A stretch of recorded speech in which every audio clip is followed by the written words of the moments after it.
All right, let's jump right in. Today we're taking a deep dive into creativity. I was really fascinated by this article you sent over. Neuroscience of Creativity. Unlock your brain's potential. I've always thought of creativity as this sort of mysterious thing, like you either have it or you don't. Yeah. But this article is saying that it's something we can actually train and develop. It is, yeah. Yeah. It's a skill that can be developed. And thankfully, that right brain myth is totally debunked right away. Yeah. We used to think it was all about one side of the brain. Right. But it turns out it's so much more complex than that. So if it's not just about being right-brained, then what is actually going on in our brains when we're being creative? So think of your brain like an orchestra, right? Okay. You've got all these different sections working together. The article talks about 3 key networks that are involved in the creative process. Okay. The default mode network. DMN. DMN, yep. You've got the executive control network, or ECN. Okay.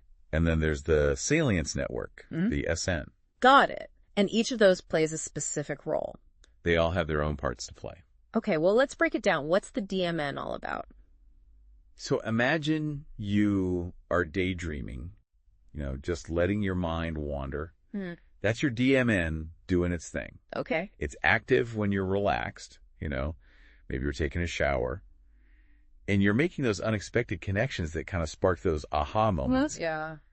It's really where those initial creative sparks come from. That makes so much sense because I always get my best ideas in the shower, never when I'm staring at a blank page. Exactly. But okay, so we have the idea, but an idea isn't enough, right? You've got to do something with it. We have to take action. That's where the ECN comes in. That's right. Think of the ECN as your inner organizer. Once the DMN had generated all these different ideas, the ECN steps in to focus, plan, and execute. It helps you sift through all those sparks and figure out which ones are worth pursuing.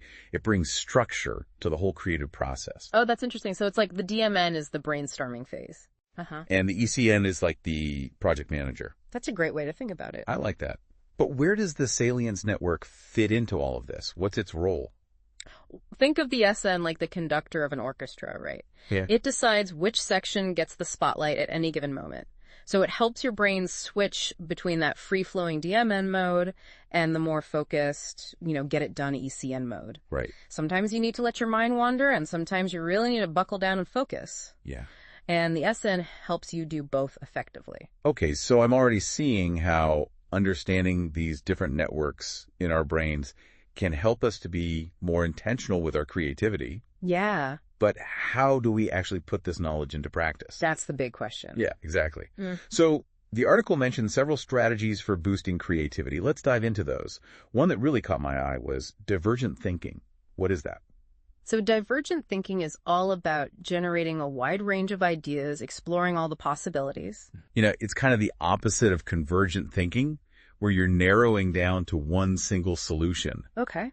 But with divergent thinking, you're expanding your options, you're thinking outside the box, coming up with solutions you might not have considered otherwise. So instead of getting stuck in a rut, we're opening ourselves up to a whole bunch of possibilities. That's it. Okay, I like that.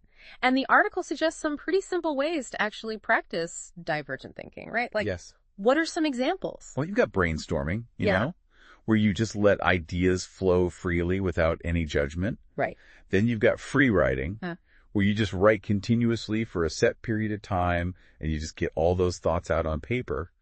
And then there's mind mapping, where you create a visual representation of your ideas and how they connect. Oh, yeah. I've actually tried mind mapping before. Really? Yeah, and it really helped me see the big picture and make connections I don't think I would have seen otherwise. It was like my brain had this visual playground to work with. Exactly, yeah. It can be really helpful. But there's another strategy here that seems kind of counterintuitive, the power of breaks and mind wandering. I personally struggle with procrastination. Yeah. So how do I make sure that my downtime is actually working for my creativity and not against it? Well, it's all about being strategic, right? Okay. When we step away from a problem, our subconscious mind can actually keep working on it in the background. Okay. It's like letting a pot simmer on the stove. You don't have to constantly stir it to get the best results. Sometimes the best way to solve a problem is to just give your conscious mind a break and let your subconscious take over. I've definitely had moments where I've stepped away from a project feeling really frustrated, and then the solution just pops into my head. Yes. While I'm out walking the dog or something completely unrelated. Exactly, yeah. It's not about being lazy or anything. It's just recognizing that our brains need time to process and make connections. And sometimes those connections happen best when we're not actively focused on the problem. So instead of beating myself up for daydreaming, I should actually embrace it as part of my creative process. Embrace it. Okay, I can get behind that. The article also mentions mindfulness and meditation as creativity boosters. Yeah. I'm curious how quieting the mind can actually help us be more creative. Well, mindfulness helps to reduce stress and improve focus. Right.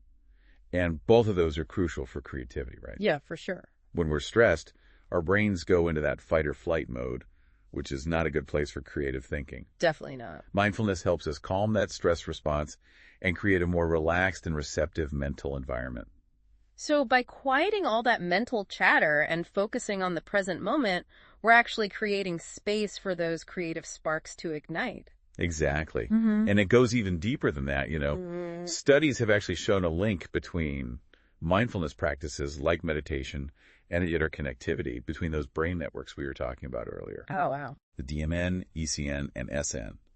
By strengthening those connections, we're essentially making the creative process run more smoothly. So mindfulness isn't just about feeling good. It's actually about training our brains to be more creative on a neurological level. Yeah. I'm really starting to see how all of these different strategies all connect and work together. It's fascinating how it all ties together. Yeah. But what about seeking out novelty?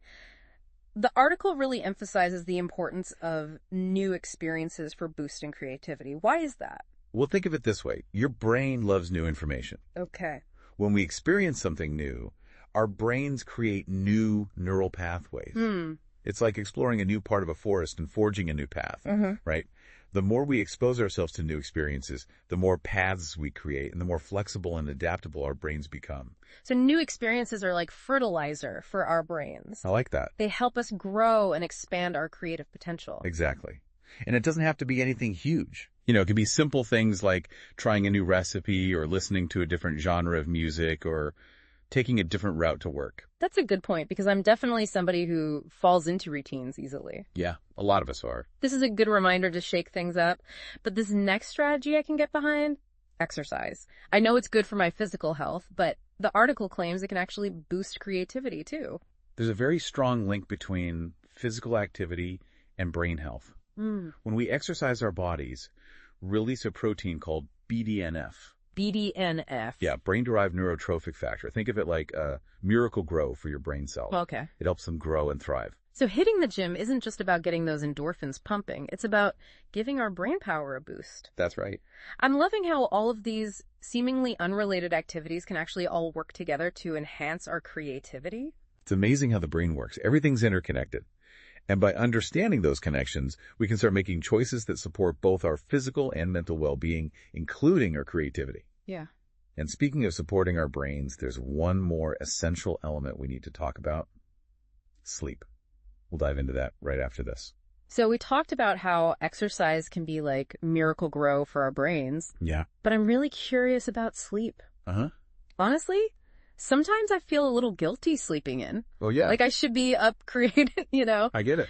But this article is saying that sleep is actually crucial for creativity. It is. It is. So while I'm sleeping, my brain is actually working to make me more creative. That's a good way to think about it. Okay, that makes me feel a little less guilty about hitting that snooze button. Good. I'm curious, how does this actually work? So it turns out that REM sleep... Oh, the dream state. Yeah, exactly. That seems to play a really key role. During REM sleep, our brains are reorganizing information, in new and unexpected ways, making connections that can lead to those breakthroughs. Like our brains are playing with ideas, experimenting without the constraints of our waking logic. I've definitely woken up from a dream with a solution to a problem. Right. That's been bugging me. It's like my brain just worked it all out while I was asleep. Yeah, it happened. Okay, so I'm taking this as permission to prioritize sleep. Please do. Guilt-free from now on. Good.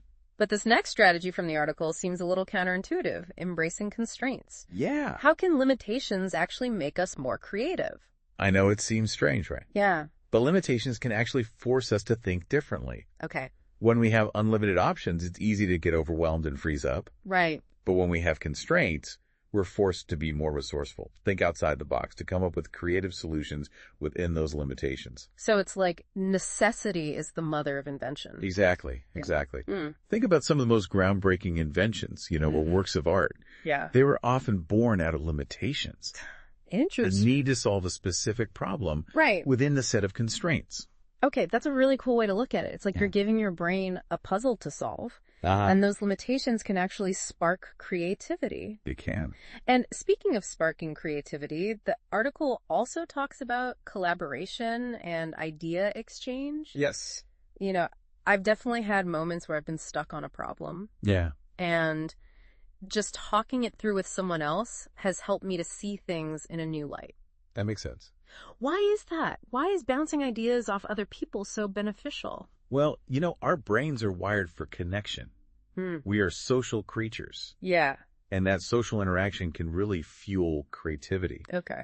When we collaborate, we're exposed to different perspectives, Right. different ways of thinking, and that can challenge our own assumptions and push us in new directions. It's like you're combining forces. Right. Each person brings their own unique strengths and experiences to the table. Exactly. It's not just about getting feedback. Uh-huh. It's about creating something new together. Right. And that's where the real innovation happens. That's the magic. I like that. And it all ties back to this amazing adaptability Yes. of our brains. Yep. This concept of neuroplasticity that we Yes. talked about earlier. It is. So the more we engage in all these activities, Yeah. the divergent thinking, the mindfulness, Yeah. embracing new experiences, Yes. sleep, even collaboration, Right. the more we're actually shaping our brains, making them more adaptable and creative. You got it. This is so eye-opening. It is fascinating, isn't it? It's like I've been given a whole new toolkit for unlocking my creative potential. I hope so. And the article ends with this really powerful statement. Oh, yeah. It says, creativity is like a muscle. The more you use it, the stronger it becomes. It's so true. It's such a simple statement, Yeah, but it's so profound. it is. It really makes creativity feel so much more attainable. It does. It takes it out of the realm of, Right. special talent Yeah. and puts it into something that we can all work on. Exactly. It's not about being born with this innate talent. It's about effort and practice. That's it. We all have that creative potential. We do. It's just a matter of tapping into it Yes, and strengthening those creative muscles. that's the key. And the best part is we've explored so many different ways to do that. We have, haven't we? From brainstorming and mind mapping Yeah. to embracing new experiences and prioritizing sleep. This whole toolkit. It is a whole toolkit. Yeah. It's funny. We often think of creativity as this huge bolt of inspiration, Like a light bulb moment. Yeah, exactly. But as we've seen today, it's so much more than that. It's about understanding the different brain networks, building those habits, and really just showing up consistently. Yeah, it's like we're not just waiting for that lightning to strike. Right. We're building our own lightning rods. I love that analogy. It really does capture the proactive side of things. And that idea from the article that creativity is like a muscle. The more you use it, the stronger it becomes. It just makes it feel so much more, attainable. Yeah, it does. It takes it out of the realm of Right. special talent or something. Yeah. And turns it into something that we can all, actually work towards. Exactly. It's not about being born with it. It's about the effort and the practice. We all have the potential. I do. It's just a matter of tapping into it. Yes, and using those creative muscles. And the great thing is, we've explored so many different ways to do that. We have, haven't we? Brainstorming, mind mapping, embracing new experiences, prioritizing sleep. There are so many different tools we can use. There really are, yeah. And what's so cool is that all of these things not only strengthen our creative muscles, but also they're good for our well-being as a whole. That's true. It's like a win-win situation. Nurturing creativity is also an investment in our mental and physical health. Absolutely, yeah. So as we wrap up this deep dive, what is one key takeaway you would want our listeners to walk away with? I think the most important thing is to remember that creativity isn't some fixed trait. It's a process. It's dynamic. And it's all about constantly exploring, experimenting, pushing ourselves outside of our comfort zones. I love that. And it's about being kind to ourselves along the way. Oh, absolutely. Creativity has its ups and downs. It does. We're going to have times of inspiration and we're going to have times of frustration. For sure. But the key is just to embrace the whole journey. Embrace it all. Yeah. And remember that we're all in this together. We're all creative beings. We are. Each with our own unique perspective to offer. Beautifully said. So, to our listeners out there, keep exploring, keep creating, and never underestimate the power of your imagination. This has been so inspiring. I feel so motivated to put some of these strategies into practice. I think I'm going to start with scheduling some brainstorming time, Good for you. And maybe finally sign up for that pottery class I've been thinking about. That sounds great. Yeah, why not? Small steps can lead to big things. It's true. And who knows, maybe this conversation will inspire our listeners to start their own creative adventures. I hope so. And to everyone listening, if you have any aha moments or you experience a breakthrough inspired by what we talked about today, we'd love to hear about it. Share your experiences and your insights and your journeys with us. We're all in this together, exploring this amazing world of creativity and unlocking that limitless potential of our minds. Until next time, everyone, keep those creative sparks flying and keep diving deep.